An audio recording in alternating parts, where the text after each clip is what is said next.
Every one of us is tasked with bringing the world to perfection. This week's Parashah reveals this secret to help us do just that.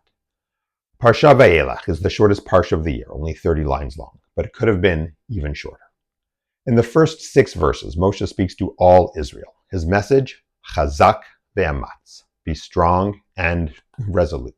And then, in verse 7, Moshe calls Joshua, who is about to take over as leader of the Jewish people. Moshe's personal message for Joshua, Chazak ve'amatz, be strong and resolute. Why the repetition? Moshe already spoke to all Israel, of which Joshua is part, and told them Chazak ve'amatz. Where was Joshua?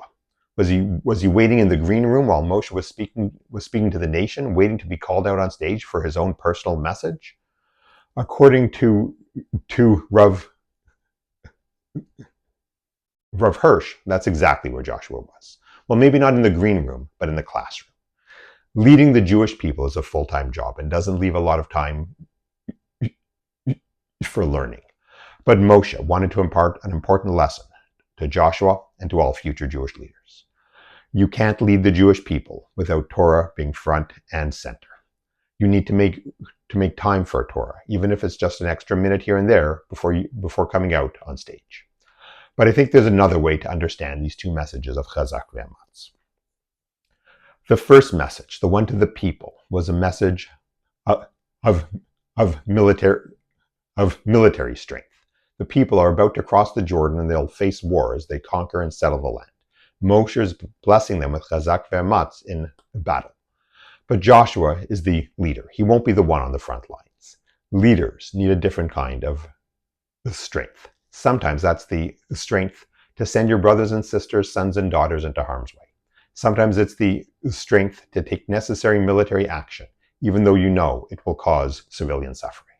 But even harder than either of these, sometimes it's the strength to know when and how to make peace. This is the first Shabbat of 5786, after 2 years of Israel having the strength to fight a bloody yet completely justified war.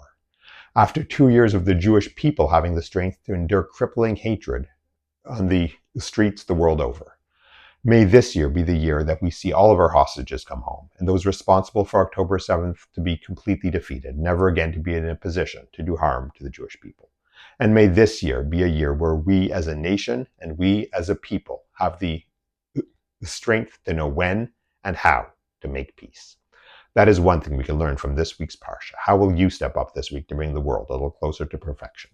Shabbat Shalom, Gamar Chatima Tova, and Am Yisroel Chai.